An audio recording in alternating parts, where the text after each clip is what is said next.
Hello everyone, Emma Power here, and welcome back to a new video. In this one, I'm going to be taking a look at some Rayquaza deck lists from Scarlet and Violet coming out from Japan.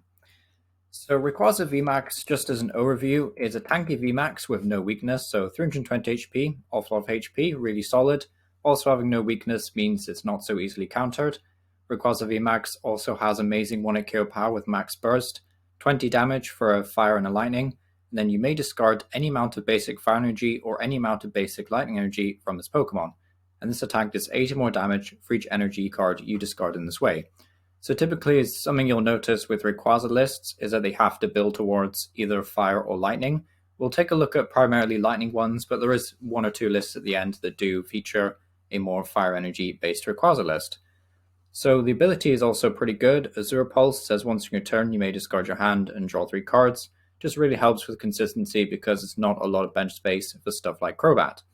Sadly, however, Rayquaza Vmax was a bit too slow when it came out. It's one of the more infamous flops of the Sword and Shield era. Everyone predicted this card would be really good, but unfortunately, all the cracks were showing when we realized that it wasn't that good in testing, and unfortunately, when it debuted, it flopped. It's really done nothing.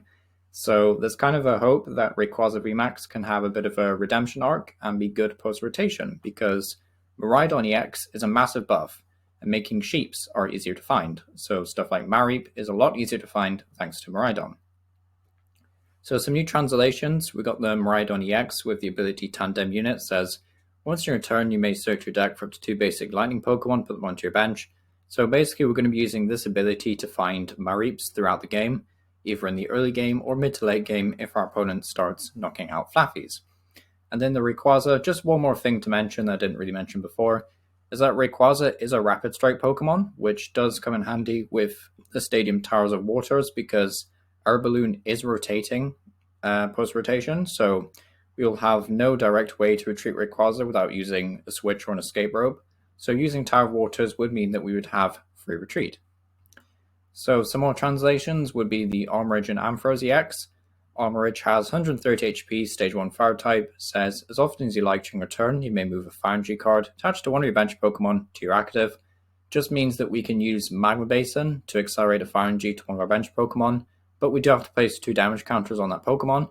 So what Armorage allows us to do is move the energy from the bench to the active, but allows us to do so without placing damage counters on Rayquaza, because we don't want to make our 3 prize Pokemon any weaker than it has to be. Then Ampharos EX does show up in several lists with the very powerful attack Lightning Tail. Does 140 for 3, and then you may discard 2 energy from this Pokemon. If you do this attack, it's 100 more damage. Ampharos is kind of like main here as a massive tanking option. It's got more HP than Rayquaza. Wait, does that have more HP than Rayquaza? Yes, it does. It has 10 more HP than Rayquaza. I have to check that. And it's a stage 2 prizer. So at some point in the mid game, you might find yourselves just having excess Flaffy in play. So you just power up one of the Flaffies with a bunch of energy and then evolve to Ampharos, and you can big swing with Lightning Tail. So pretty good alternate attacker in a lot of scenarios. So the first list I'd like to take a look at is a Arceus build of a deck. So running a 4-3 Arceus line, so we are trying to use that early game Trinity Nova to accelerate energy to our Rayquazas. Got a 2-2 line here. We also see 1 Miraidon for helping with the setup, as I mentioned earlier, 4-3 Flaffy, and then 1 Emolga. And Emolga really has a fairly underwhelming attack. I'm pretty sure it's just 30 damage, flip coin if heads Polarises. But Emolga's in here because it's a pivot. So it's just got free retreat, meaning that when we need to discard all the energy from Rayquaza, we can then play something like a switch or an escape rope, promote Emolga, and then Emolga can free retreat once we've re-accelerated the energy with Flaffy onto our bench Rayquaza. So that's why Emolga's in the deck. It's also really handy being a lightning Pokemon, so Miraidon can find it. Trainers are pretty self-explanatory, at least when it comes to items. 4 Nest Ball, 4 Ultra Ball for max consistency, 3 Switch, 1 Rope, just to switch it up a bit, quite literally. 4 Research, which is to be expected in a deck like this, you kind of need to set up and go fast. 2 Judge for some disruption. 2 Jock, which is a bit interesting, allowing you to search your deck for 2 different evolution mons. I know a lot of people currently think Jock is too slow, but maybe something like this list would be worth trying out if you're having doubts about Jock. Allows you to find 2 different evolution Pokemon, so you can find Rayquaza or Arceus or Flaffy, so getting 2 of those guys out is pretty good.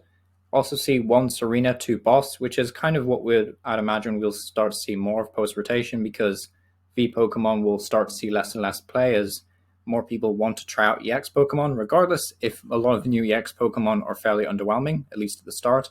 I think a lot of people will try and make EX Pokemon work, so it stands to reason that Boss's orders would go up and Serena would go down.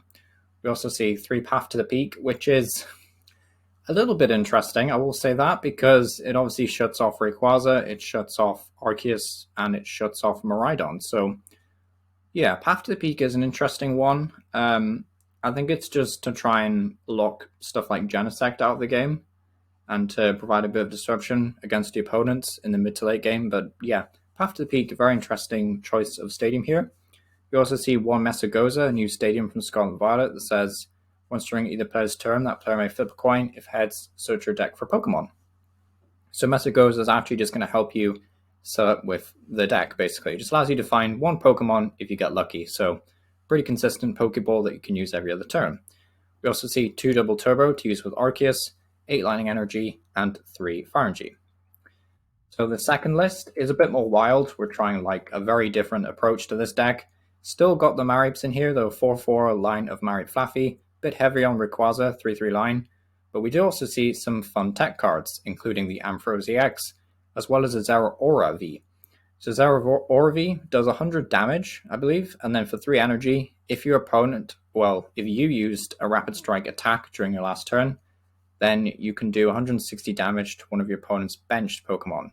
So Zeraora is kind of here as a massive sniping option. And it stands to reason that people probably won't be focusing on Manaphy too much post-rotation, because Raikou is going away and Lost Box is theoretically going away, or at least getting weaker. So there isn't too much Greninja to worry about, although we are playing Greninja in here as well. So Zeraora could be a pretty solid option if you want some sniping capability.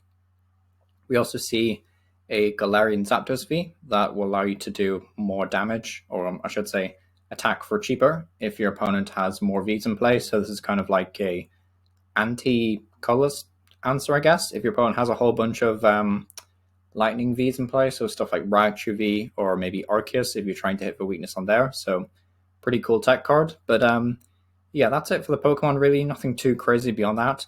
Trainers are also pretty self-explanatory. 4 Ultra Ball, 4 Level Ball, interesting enough, so we do want to find the Flaffies. 3 Nest Ball to set up all the basics. 2 Trekking Shoes should help with bidding some lightning energies in the early game. 1 Energy Search, because we do play 3 different types. 2 Switch, 2 Rope is a more interesting split than 3-1, in my opinion. 2 Forest Seal Stone Tablets, because we're not playing Arceus, therefore the V-Star Power slot is open. So because we're not playing very many basic Vs, we might as well play Forest Seal Stone over the Sky Seal Stone, so Forest makes sense. We also see 3 Research, 2 Boss, and then 1 Stormy Mountain, and then 1 of the new Beach Court. So Beach Court just says your basic Pokemon have a retreat cost of 1 less. This next list is a bit more focused on the Rapid Strike side. We see like 2 Rapid Strike Towers, 1 Rapid Strike Mediachant, as well as a Zeraora. I really like this list personally. I think it's kind of funky.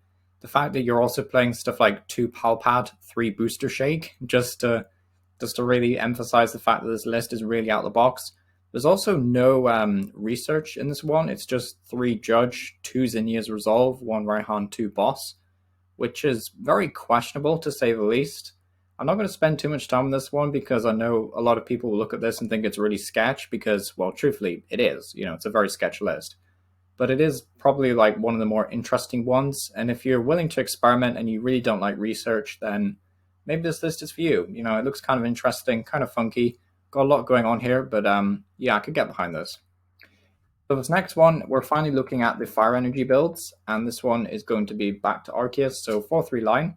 But we're also playing Drapion for the Mew matchup, and we're also playing Radiant Heatran, interestingly enough. So Radiant Heatran is going to be like your alternate attacker that you try and power up with Magma Basin.